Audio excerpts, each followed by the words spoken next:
30 years is more than just a number.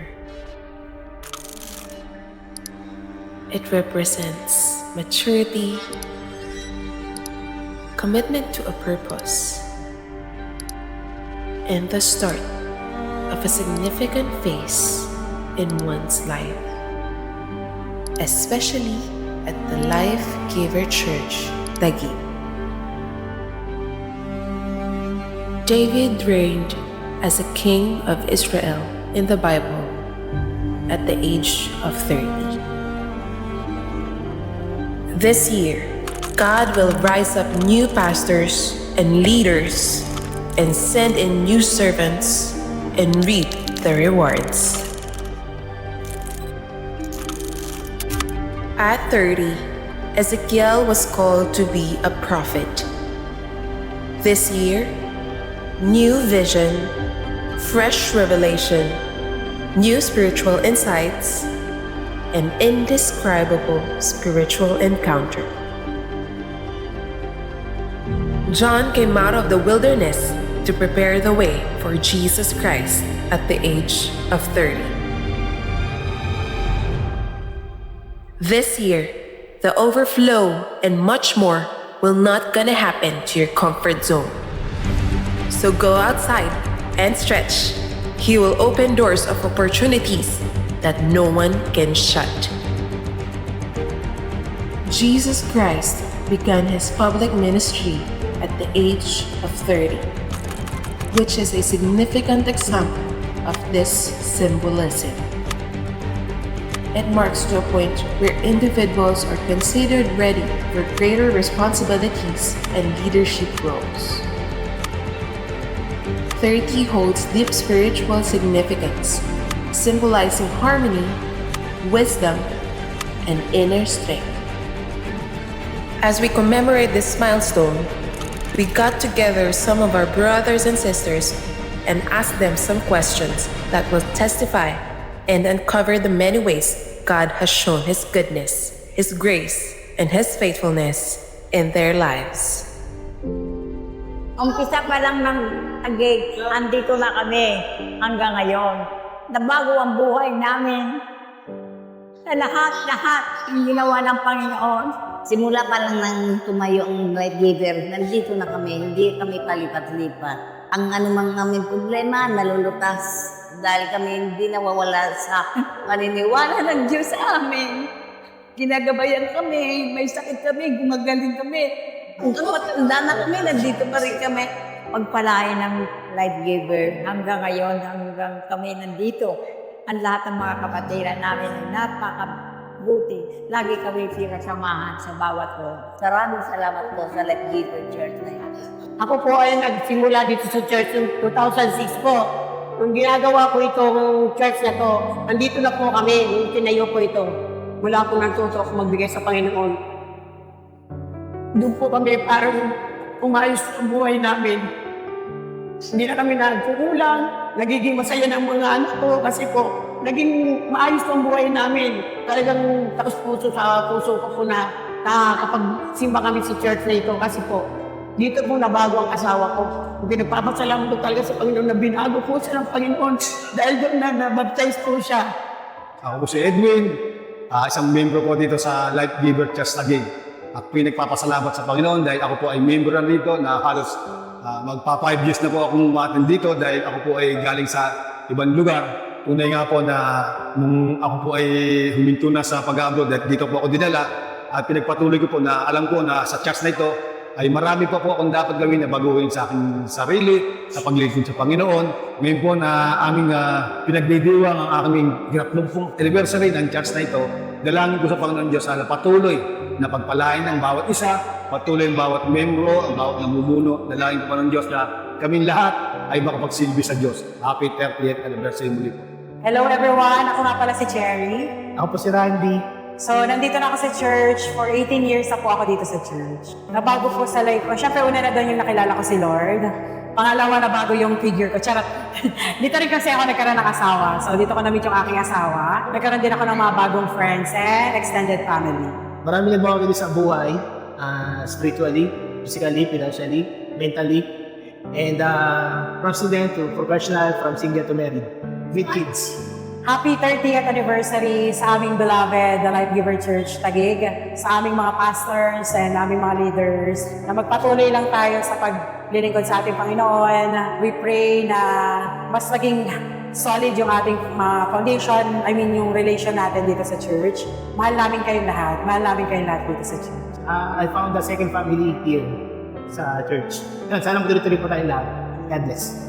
12 years nung 2013. Nabago sa life ko yung purpose talaga saka yung realignment. Ini-expect siguro yung yung progress ng Young Pro. Una sa lahat, thank you sa TRGC Taguig. Malaking part kayo kung sino man ako ngayon. And syempre sa leaders, sa pagbibigay ng opportunity, thank you po sa inyo lahat. And sa church, syempre matagal natin pinagpe-pray yung sarili nating church. Yung lupa mismo and yung church building mismo is maging personally sa atin na talaga, and praying for more souls na masasave, and syempre ma-equip natin sa pamamagitan ng maraming events, programs, syempre to more contents pa. So happy anniversary TRGC Taguig. Thank you po sa inyo lahat. God bless. Hello po, ako po si Jingjing. Nag-start po ako dito sa church noong 2011. Super nabago po talaga yung life ko in a way na more on prayer, more on faith kesa worry. So hindi na po ako super mag-worry sa mga bagay-bagay kasi natutunan ko and nag-grow ako dito as leader na hindi natin kailangan mag-worry kasi meron naman tayong Savior and meron tayong God. And yung mga na-expect ko pa dito sa church, siguro personally yung growth ko, yung spiritual growth, yung ina-expect ko, and ina-expect sa church mismo is every member naman ng church siguro is ina-expect natin na magkaroon na tayo ng sarili natin lupa, ayun nga yung sinabi nila dito, and patuloy lang tayo na magpakalalim and patuloy natin i-enjoy yung nag-overflow na grace ni Lord. So sama-sama tayong lahat na palagi magpupuri at palagi magpapasalamat din. Ayun na, happy anniversary. Ilang taon na? Hindi ko na po maalala kung ilang taon na ako eh. Pero ang alam ko, simula maliit, nandito na kami. Sama namin si Mami, yung parents namin kasama namin. Dito na rin po ako lumaki, simbahan. Siguro, buong buhay ko na, simbahan na ako eh. Kasi hindi po pwedeng hindi magsimba pag linggo. Maliit po ako, may buhok ngayon lumaki. Wala na akong buhok, nakalbo na. Pero yung pagpapala po ng Diyos hindi nagbabago. Patuloy pa rin. Yung sa ministry, bawat ministry lumago ng gusto, lalo na sa music ministry, marami pang kabataan na magamit. Habang tumatagal, marami pang gagamitin ng Diyos na mga kabataan. Hindi na sa pagkanta, kundi sa ibang paraan ng paglilingkod para sa kanya. Message ko sa simbahan, ayun, happy 30th anniversary.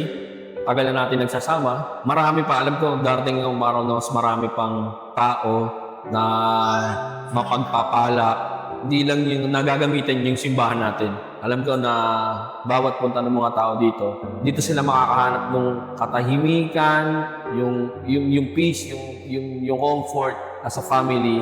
Alam ko dito nila makikita yun. Yun lang, wala, happy anniversary. Ayun, happy anniversary muna sa Life Giver Church Taguig. Si Ma'am Sis ay hindi nakakakilala sa akin, asawa po ni Babsi, syempre. Sa Life Giver Church Taguig, 14 years kami, 2011 kami nag-start. So maraming nangyari, ups and down. Maraming nagbago, maraming nangyari, maraming pagpapala, syempre. Sa lahat ng nangyari, nandiyan pa rin si Lord. Still, by the grace of God, still nandito pa rin kami sa Taguig. So hindi namin malilimutan na Life Giver Church Taguig kasi dito kami nag-start. Message sa Life Giver Church Taguig, nandito lang, tuloy lang, walang iwanan. Mahal naman po ang Life Giver Church Taguig, may second family. Happy anniversary! 2004, nag-start ako ng Life Giver sa AMD pa. Yung hindi ko naranasan nung nasa Catholic ako, naranasan ko ngayon, lalo na nung nakilala ko ang Panginoong Jesus, kung paano siya kumilos sa buhay namin. Ang ine-expect ko sa church natin, yung maging sarili na natin to, yung church, dumami pa tayo. Lagi ko dinideclare na si God yung ating provider dito sa church. Siya yung magbibigay sa atin ng lahat ng hinihiling natin. Ako si Ate Joyce. Nag-start ako year 2010. 15 years na nagsiserve.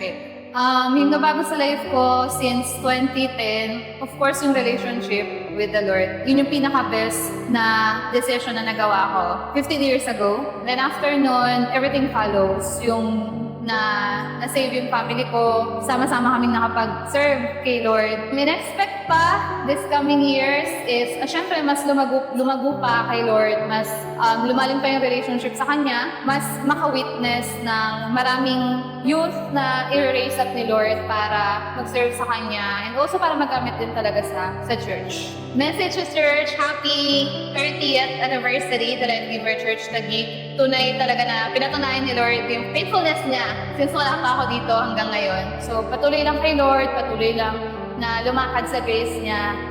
Happy anniversary. We love you all. Ako po ay nagsimula sa Life Giver Church at nasa ika-30 taon na po ako na miyembro ng The Life Giver Church Taguig. Dinaanan na po namin ang napakaraming pagsubok bago po naitatag at naging maayos ang gawain namin dito sa Taguig. At masaya po kami na dinanas namin ang mga pagsubok na yon sapagkat alam po namin sa pagsubok na yon, kasama namin lagi ang Panginoong Diyos.